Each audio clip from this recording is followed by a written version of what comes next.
Morning friends, आज हम लोग आदर्श और अनादर्श क्रियाओं के बारे में पढ़ेंगे। तो हमारा जो टॉपिक है वो आज का वो है आदर्श तथा अनादर्श विलयन। आदर्श तथा अनादर्श विलयन।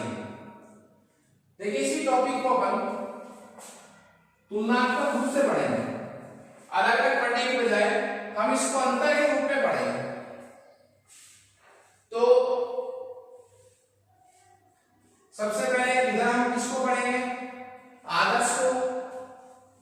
इधर हमारा टॉपिक किसका रह जाएगा? आदर्श विलयन।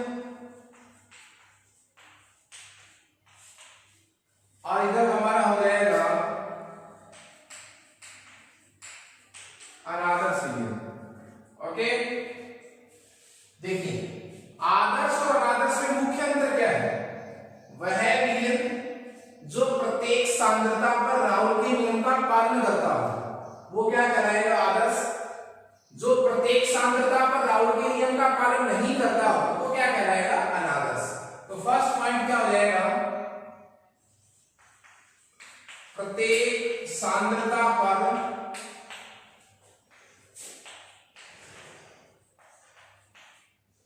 राउल के नियम का क्या करता है? पालन। प्रत्येक सांद्रता पर। जबकि जो अनादर्श विलयन है वो प्रत्येक सांद्रता पर राउल के नियम का पालन नहीं करता है। मेजर डिफरेंस ही ये दोनों में। दूसरा अंतर, जब हम आदर्श विलयन का वास्तव निकालते हैं तो वो राउल के नियम से निकाले गए वास्तव के बराबर ही आता है। मेरे कहने का मतलब ये हुआ कि आदर्श विलयन का जो प्रेक्षित वास्तव है, जो आप एक्सपेरिमेंटल निकालते हैं, प्रयोगों से निकालते हैं, मैं कह सकता हूं आदर्श विलयन का जो प्रेक्षित वास्तव है, प्रेक्षित जो क्या है? वास्तव है, वो बराबर ही आता है जब आप कहां से निकालते हैं? राउल के नियम से ज्ञात वास्तव। बहुत बड़ी बात है। आदर्श विलयन का प्रेक्षित वास्तव जो आप प्रयोगों से निकालते हैं वह मान, यदि वही वास्तव आप किससे निकाले? राउल के नियम से। तो राउल के नियम से निकाला गया वास्तव और प्रेक्षित वास्तव, प्रयोगों से निकाला गया वास्तव बराबर ही आता है किसका? आदर्श विलयन का। तो आदर्श विलयन का वास्तव चाहे आप एक्सपेरिमेंटल निकाले, प्रयोगों से निकाले, चाहे राउल के नियम से निकाले, हर बार वैल्यू आएगी बराबर। जबकि अनादर्श विलयन का जो वास्तव है वो प्रेक्षित वास्तव और राउल के नियम से निकाले तो दोनों की वैल्यू क्या नहीं आती है? बराबर नहीं आती, समान प्राप्त नहीं होता।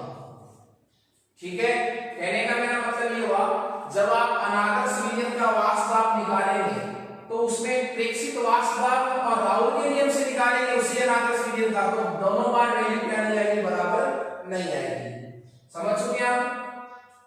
अनादर्श विलयन का प्रेक्षित वास्तव और उसी अनादर्श विलयन का राउल के नियम से निकालेंगे आप वास्तव तो हमेशा मान क्या नहीं आते? बराबर नहीं आते। इसी बात को अपन समीकरण में भी कह सकते हैं। देखिए, प्रेक्षित वास्तव को मैं क्या कहूं? यदि विलायक का वास्तव निकालेंगे तो राउल का नियम क्या कहता है? यही कहता है। ये किसका नियम हो गया? राउल का नियम।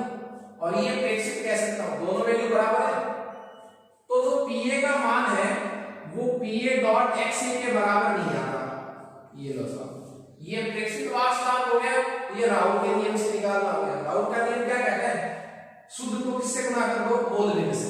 ठीक है, तो ये बराबर आता है। उसी तरह विधेय का यदि वास्तव निकालेंगे तो उसका प्रेक्षित भी राहुल के नियम से प्रेक्षित के क्या आएगा, बराबर आएगा। ये दोनों कंडीशन अनादर्श के लिए नहीं है, किसी में मतलब प्रेक्षित वाष्प दाब बराबर नहीं आएगा राहुल के नियम से निकाले गए वाष्प दाब का। तो पीबी भी बराबर नहीं आएगा पीबी नॉट डॉट एक्सबी। तो मेरे कहने का मतलब ये हुआ कि आदर्श विलयनों का वाष्प दाब राहुल के नियम से निकाले गए वाष्प दाब के बराबर आता है, जबकि अनादर्श विलयनों का वाष्प दाब, प्रेक्षित वाष्प दाब राहुल के नियम से निकाले गए वाष्प दाब के बराबर नहीं आता, या तो कम आएगा या ज्यादा। एक बात और, जिनका वाष्प दाब अधिक आएगा उसको तो क्या कहूंगा कि ये कैसा विचलन दिखा रहा है, आदर्श व्यवहार से धनात्मक विचलन दिखा रहा है, और जिसका वाष्प दाब राहुल के नियम से कम आएगा उसको क्या कहूंगा कि ये कैसा विचलन दिखा रहा है, ऋणात्मक विचलन। ओके, तीसरा जो अंतर है कि जो आदर्श विलयन होते हैं, आदर्श विलयनों के लिए del B is equal to 0, del X is equal to 0, del X mixing विलयन की, डेल बी 0, डेल एक्स 0। और अनादर्श विलयनों के लिए डेल बी 0 नहीं होता और डेल एक्स भी 0 नहीं होता। तो मेरे कहने का मतलब ये हुआ, इन दोनों बातों को समझिए आप। डेल बी 0, डेल एक्स 0 का मतलब क्या है? डेल बी का मतलब है आयतन में परिवर्तन। यदि विलयन कैसा है, आदर्श, तो विलेय का आयतन प्लस विलायक का आयतन किसके आयतन के बराबर होगा, विलयन के आयतन।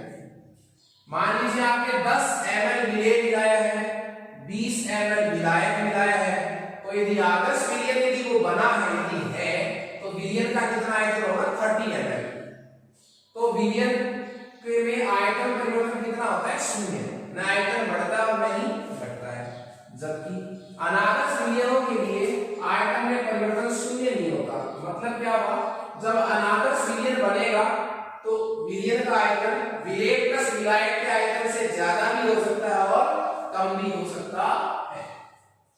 इसी में जो सेकंड बात थी, डेल एक्स 0, डेल एक्स का मतलब अभिक्रिया में ऊष्मा उत्सर्जित हो रही है या अवशोषित हो रही है। तो जब कौन सा विलयन बनेगा, आदर्श विलयन बनेगा, तब नए ऊष्मा का उत्सर्जन होगा, नए ऊष्मा का अवशोषण होगा। तो ऊष्मा में परिवर्तन भी क्या आएगा, 0। ठीक है, देखिए ऐसा क्यों, ये दोनों वैल्यू क्यों है, सुनिए आप, इसको डिस्कस करने। जब अनादर्श विलयन बनेगा तो या तो ऊष्मा क्या होगी, उत्सर्जित होगी, उत्सर्जित होगी तो डेल एक्स का साइन क्या आएगा, माइनस में, और अवशोषित होगी तो डेल एक्स का साइन किसमें आएगा, पॉजिटिव। तो यहां 0 नहीं होगा। ये दोनों कंडीशन बहुत इंपॉर्टेंट है आदर्श के लिए और अनादर्श के लिए। इनका रीजन क्या है कि आदर्श विलयनों के लिए आयतन परिवर्तन 0 होता है, ऊष्मा परिवर्तन 0 होता है, अनादर्श के लिए ऊष्मा परिवर्तन आयतन परिवर्तन 0 नहीं होता है। उसका रीजन जो है वो किसमें छुपा हुआ है, 4th पॉइंट में। और उस पॉइंट का ये है कि जो आदर्श विलयन है उनमें विलेय आकर्षण बल प्लस विलायक आकर्षण बल का मान किसके बराबर होता है साहब, विलायक आकर्षण बल, विलायक आकर्षण बल के क्या होता है, बराबर होगा है। ये इन्हीं का रीजन है साहब, क्या कि आदर्श विलयन में दो व्यवमान की जरूरत है, पर विलेय प्लस विलायक, विलेय आकर्षण बल प्लस विलायक विलायक आकर्षण बल का यदि मान जोड़े तो विलयन में एक नया प्रकार होगा। विलयन में दोनों होते तो विलय विलायक आकर्षण बल के क्या होता है, बराबर होता है। इसी वजह से ये दोनों वैल्यू आती है।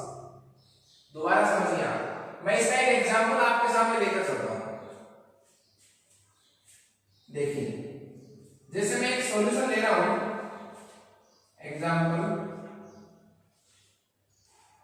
नॉर्मल हेक्सेन प्लस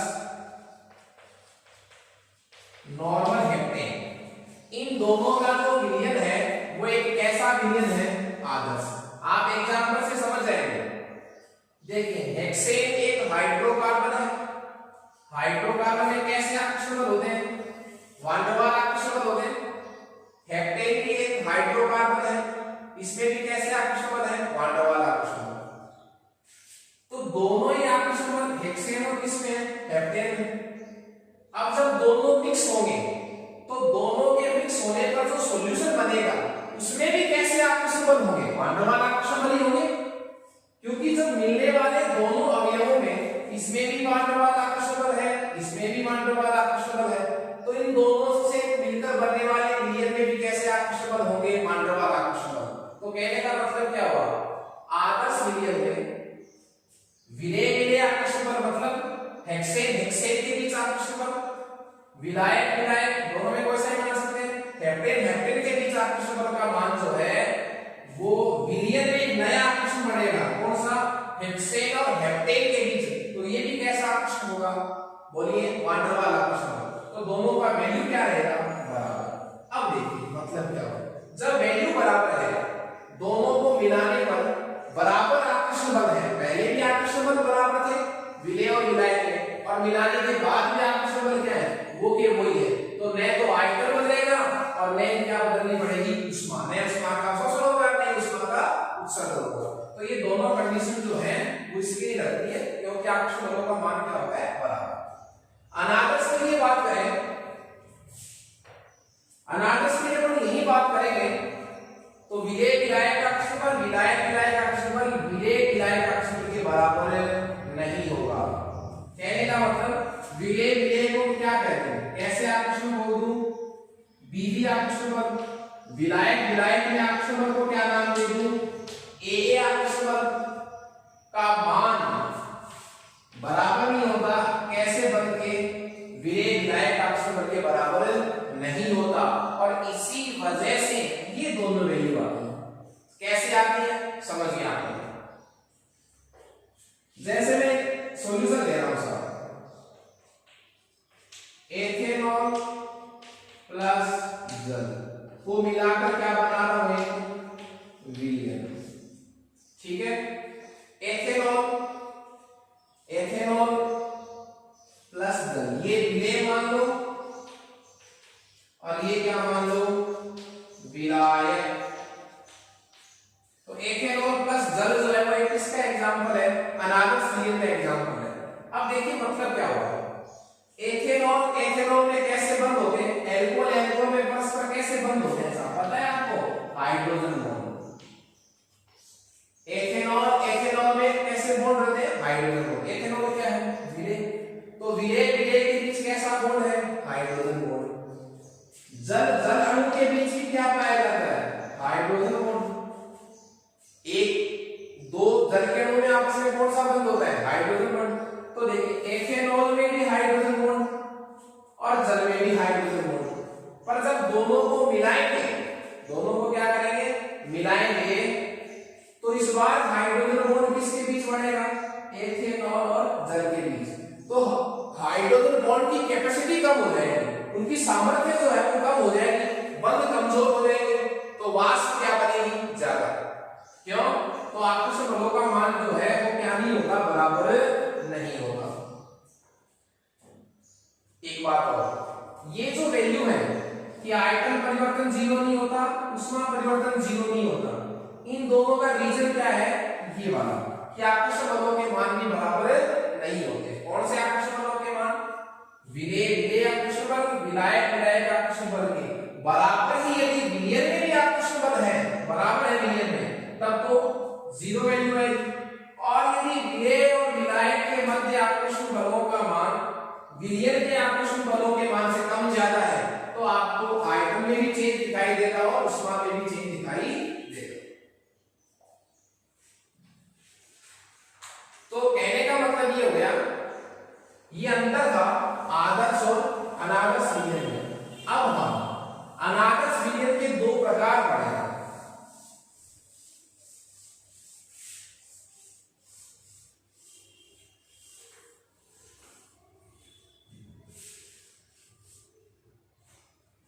अनादर्श विलयन के कितने प्रकार पढ़ेंगे? दो। देखिए दो प्रकार क्यों पॉसिबल हुए इसमें, वो भी देखिए आप। हमने कहा था अनादर्श विलयनों का वाष्प दाब राउल के नियम से निकाले गए वाष्प दाब से बराबर नहीं होता, मतलब कम होगा या ज्यादा।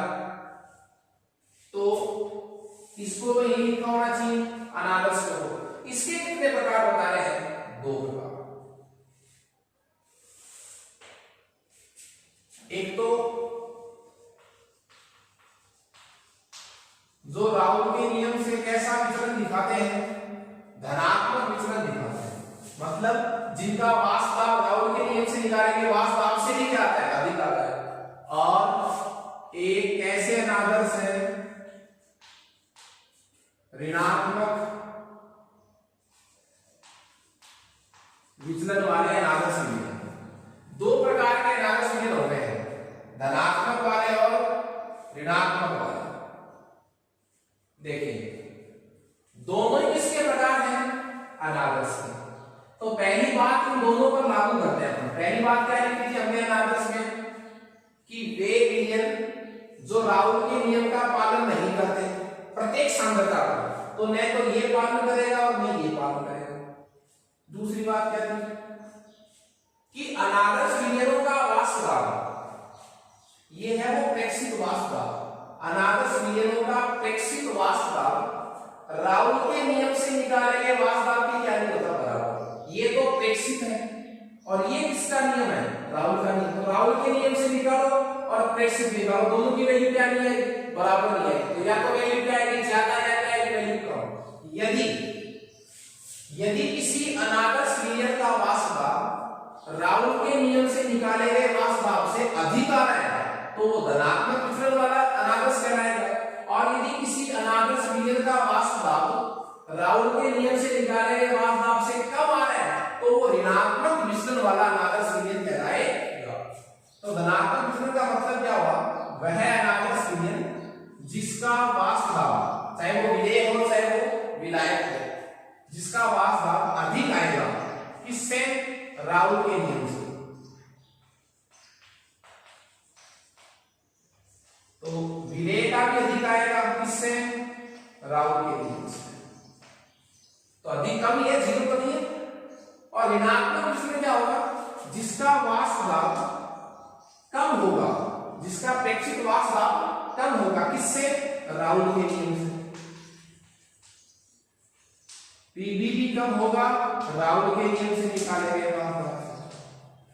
तो मेन बात जो दो प्रकार है धनात्मक और क्या ऋणात्मक, वो दोनों नाम इसी पर आधारित है कि यदि किसी अनादर्श विलयन का वाष्प दाब राउल के नियम से सूत्र का उपयोग करके जो वाष्प दाब निकालेंगे उससे अधिक आ रहा है तो वो धनात्मक विचलन वाला अनादर्श हो गया। तो देखिए धनात्मक विचलन प्रदर्शित करने वाले अनादर्श विलयनों का वाष्प दाब अधिक होता है किससे? राउल के नियम से। राउल के नियम का मतलब क्या हुआ? उसी वाष्प दाब को राउल के नियम से याद करेगा। तो विलेय हो चाहे विलायक हो, सबका वाष्प दाब क्या आएगा? अधिक आएगा किससे? राउल के नियम से निकाले गए वाष्प दाब से। ऋणात्मक विचलन वाले में क्या होगा? ऋणात्मक विचलन प्रदर्शित करने वाले अनादर्श विलयनों में विलेय विलायक का जो आंशिक वाष्प दाब है वो हमेशा कम आएगा किससे? राउल के नियम से। तो ये दोनों की परिभाषा है। एक बात और, जो कैसा विचलन दिखाते हैं? धनात्मक विचलन दिखाते हैं, उनके लिए डेल एक्स का मान जीरो तो होगा ही नहीं अनादर्श के लिए। जीरो से क्या आएगा? अधिक, मतलब पॉजिटिव। और आयतन ये इंपॉर्टेंट कंडीशन है, दोनों को समझिए। ऊष्मा में परिवर्तन 0 से अधिक, 0 से अधिक क्यों? क्योंकि आयतन परिवर्तन क्या हुआ? 0। इन दोनों का रीजन उसी तरह किस पर मिलेगा आपको? आकृष्ट बलों में। अपन आगे डिस्कस करेंगे उसको। ऋणात्मक विचलन में वाले अनादर्श विलयनों में डेल एक्स की वैल्यू जो है वो 0 से क्या होती है? कम। और डेल एक्स यदि 0 हो तो विलयन कैसा होता है? आदर्श। 0 से कम मतलब डेल एक्स की वैल्यू किसमें है? नेगेटिव में। और डेल बी की वैल्यू भी किसमें है? नेगेटिव। ये दोनों कंडीशन जो है उनका उत्तर इनके आकृष्ट बलों में पड़ा है साहब। कैसे? देखिए, आप एग्जांपल लीजिए, एग्जांपल से आपको समझ में आ जाएगा।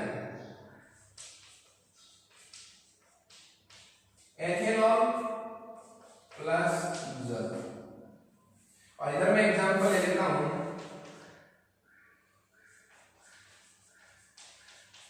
एसीटोन प्लस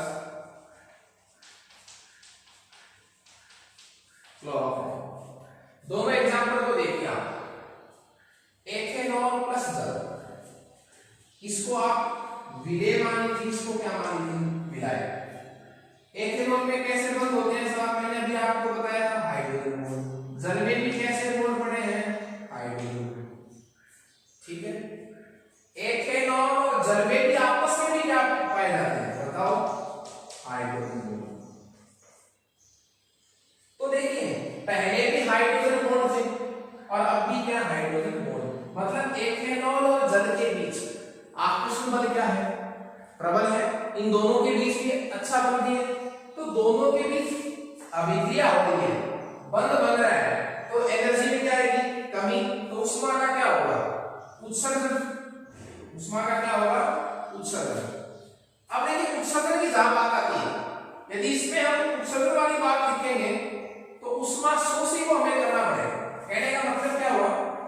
एथेनॉल प्लस जल, एथेनॉल प्लस जल, इसमें भी हाइड्रोजन बॉन्ड, इसमें भी हाइड्रोजन बॉन्ड, और दोनों के बीच भी क्या बनता है? Hydrogen bond. ओके। पर दोनों के बीच जब हाइड्रोजन बॉन्ड बढ़ेगा उसकी सामर्थ्य क्या होगी? कम। सामर्थ्य कम होगी तो वाष्प क्या बनेगी? ज्यादा। तो जो धनात्मक विचलन दिखाते हैं उनमें बीबी आकृष्ट बल और एए आकृष्ट बल तो प्रबल होते हैं, और कौन से दुर्बल होते हैं? आकृष्ट बल। तो विलयन वाले आकृष्ट बल तो दुर्बल होते हैं, विलेय विलायक वाले प्रबल होते हैं। अब देखिए, जब विलयन में आकृष्ट बल कैसे है? दुर्बल है, तो वाष्प क्या बनेगी? गर्म करेंगे तो ज्यादा, और वाष्प दाब भी आएगा ज्यादा, तो विचलन कैसा दिखाएगा? धनात्मक। जबकि ऋणात्मक विचलन में क्या होगा? विलायक वाले आकृष्ट बल और विलेय वाले आकृष्ट बल कमजोर होते हैं, विलयन में आकृष्ट बल क्या होते हैं? मजबूत। अब जब विलयन में आकृष्ट बल ज्यादा होंगे तो वाष्प क्या बनेगी? कम। तो वाष्प बनाने के लिए हमें इसको क्या करना पड़ेगा? गर्म करना पड़ेगा। तो वाष्प कम बनेगी तो वाष्प दाब भी क्या आएगा? कम। तो मान कैसा दिखाएगा? ऋणात्मक। तो मेरे कहने का मतलब क्या है? धनात्मक विचलन कौन से अनादर्श विलयन दिखाएंगे? जिनमें विलयन में उपस्थित आकर्षण बल कमजोर होते हैं वो तो धनात्मक विचलन दिखाएंगे, और जिनमें विलयन में पड़े हुए आकर्षण बल प्रबल होते हैं वो ऋणात्मक विचलन दिखाएंगे। एग्जांपल मैंने आपको बताया, एथेनॉल प्लस जल जो है वो एक ऐसा विचलन का उदाहरण है धनात्मक का। ऋणात्मक में देख लीजिए आप, एसीटोन है, एसीटोन का सूत्र क्या होगा? CH3CO CH3, ध्रुवीय बंध है, माइनस और प्लस। एसीटोन, एसीटोन में कैसे बंध है? ध्रुवीय बंध है। क्लोरोफॉर्म, क्लोरोफॉर्म में कैसे बंध है? ध्रुवीय बंध है। तो एसीटोन में भी ध्रुवीय है, क्लोरोफॉर्म में भी ध्रुवीय बंध है, वो कमजोर है। लेकिन जब दोनों को आप मिलाएंगे तो ये देखिए, ये कैसा बंध बन गया? हाइड्रोजन। वो क्या होता है? ध्रुवीय बंध से प्रबल होता है नहीं होता है? तो एबी वाले आकर्षण बल प्रबल हो गए। अब इनको मिलाने के लिए हमें क्या करना पड़ेगा? बताओ, बोलिए, बॉन्ड जब प्रबल बढ़ेगा, स्थायित्व तो बढ़ेगा, तो एनर्जी में क्या होगी? कमी, तो ऊष्मा का क्या होगा? उत्सर्जन। ओके, ये क्या कर रहे हैं? इनमें विलयन में आकर्षण बल क्या है? कमजोर है, फिर भी हम विलयन बना रहे हैं, तो हमें क्या करना पड़ेगा? बताओ, ऊष्मा देनी पड़ेगी। तो डेल एच की वैल्यू कैसे आ रही है? पॉजिटिव। यहां देखिए, विलेय और विलायक में आकर्षण बल क्या है? कमजोर। विलयन में आकर्षण बल क्या है? ज्यादा। तो जैसे विलयन को मिलाए, विलेय विलायक को मिलाएंगे, विलयन बन जाएगा, एनर्जी भी क्या होगी? रिलीज होगी। और आयतन कम कैसे हुआ सर? जब ऊष्मा उत्सर्जित होगी तो अपने साथ कुछ विलेय और विलायक का आयतन भी लेकर उड़ेगी, तो आयतन में क्या आएगी? कमी। यहाँ आयतन क्यों बढ़ रहा था? क्योंकि विचलन कैसा है? धनात्मक। वाष्प क्या बन रही है? ज्यादा। तो वाष्प जो है वो विलयन के अंदर जाएगी, तो विलयन का क्या बढ़ाएगी? आयतन। तो डेल वी की वैल्यू क्या आएगी? पॉजिटिव। मेन रीजन जो है धनात्मक और किसमें? ऋणात्मक में, वो दोनों रीजन जो है वो इन्हीं आकर्षण बलों पर टिके हुए हैं। सारी बातों का एक ही सारांश है कि यदि विलेय और विलायक में आकर्षण बल तो प्रबल है, विलयन में कमजोर है, तो विचलन कैसा आएगा? धनात्मक। ठीक है। यदि विलेय विलायक में आकर्षण बल कमजोर है और विलयन में आकर्षण बल क्या है? प्रबल है, तो विचलन कैसा आएगा? ऋणात्मक। ओके, उसका अपन सिद्ध भी कर सकते हैं। एसीटोन में कमजोर बल था, ध्रुवीय। क्लोरोफॉर्म में भी कमजोर था, लेकिन जब जैसे दोनों को विलयन बनाया, दोनों में बल कैसा बन गया? Hydrogen bond. दोनों में प्रबल बल बन गया, एनर्जी क्या होगी? रिलीज होगी। इसलिए डेल एच की वैल्यू क्या है? नेगेटिव। ओके, इसके जस्ट बाद हम दोनों के एग्जांपल्स में आपको डिवाइडेशन पूछा जा सकता है। एक एग्जांपल किसका दिया सकता है? आदर्श का, एक अनादर्श का। आपको धनात्मक और ऋणात्मक ध्रुव में भी अंतर पूछा जा सकता है, तो दोनों की आपको कंडीशन ध्यान होनी चाहिए। ओके, नेक्स्ट क्लास में अपने स्थिर क्वांटम मिश्रण के बारे में बात करेंगे। Okay, thank you.